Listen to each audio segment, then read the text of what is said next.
จอลูกหนังวิเคราะห์บานเตะที่ได้3คู่ประจำวันศุกร์ที่13เดือน2ปี2026เขามาเริ่มกันที่คู่ที่1ในศึก FA ครับเตะในเวลา2:45ของคืนนี้การพบกันระหว่างเฮาซิตี้จะเปิดบ้านต้อนรับการไปเยือนของเชลซีภาพรวมก่อนเกมเชลซีพวกเขาเหนือกว่ายังชัดเจนทั้งคุมกำลังตัวสำรองและประสบการณ์ในเกมใหญ่รูปเกมคาดว่าเฮาซิตี้พวกเขาน่าจะมาด้วยระบบ 5-4-1 เน้นตั้งรับลึกหวังใส่ลูกตั้งเตะและจังหวะการเล่นเกมสวนกลับไว้ในการโจมตี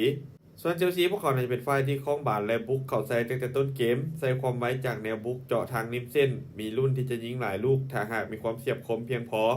เกมนี้ถ้าหากเชลซีชิมเหยียนสามารถยิงประตูแรกขึ้นนำได้ไว้เกมจะเปิดและไหลเข้าทางพวกเขาทันที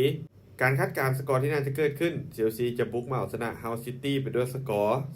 3-0มาตอนคู่ที่2ในศึกลีกฝรั่งเศสเตะในเวลา 1:00 ของคืนนี้การพบกันระหว่างแลนด์จะเปิดบ้านต้อนรับการมาเยือนของปารีสแซงต์แชร์กแมงแลนด์เจ้าบ้านฟอร์มในช่วงหลังถือว่าบ่ค่อยดีโดยบ่สามารถเก็บชัยชนะได้เลยใน5เกมหลังสุดเกมรับค่อนข้างมีปัญหาเสียประตูง่ายการเล่นในบ้านของพวกเขาอาจจะช่วยได้ในบางเรื่องแต่ในเกมที่เจอกับทีมใหญ่มักจะเป็นเกมที่ยากตลอดส่วนปารีสทีมเยือนฟอร์มโดยรวมถือว่ากำลังดีเกมบุกมีความอันตรายยิงประตูได้ค่อนข้างสม่ำเสมอพวกเขามีคุณภาพนักเตะที่เหนือกว่าโดยเฉพาะแนวบุกและแดนกลาง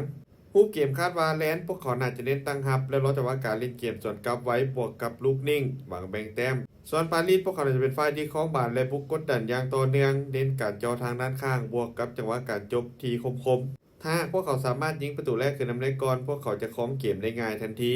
การคาดการณ์สกอร์ที่น่าจะเกิดขึ้นปารีสแซงต์แชร์กแมงจะบุกมาชนะแลนด์ไปด้วยสกอร์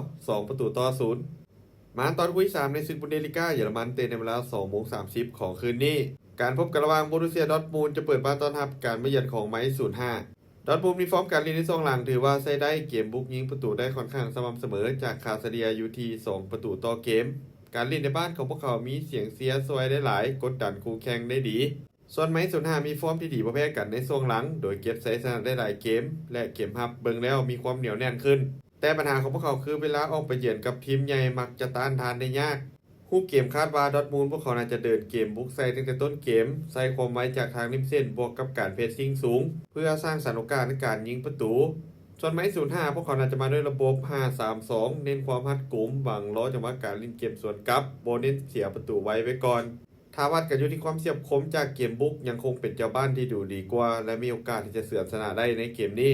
การคาดการณ์สกอร์ที่น่าจะเกิดขึ้นโบรุสเซียดอร์ทมูลจะเปิดบ้านเตือนเอาชนะไม้05ไปด้วยสกอร์2-1สุดท้ายนี้ถ้าทุกคนสนใจแนวทางที่ดีแบบนี้อย่าลืมกดไลค์กดแชร์ออกไปเพื่อเป็นแนวทางเพิ่มเติม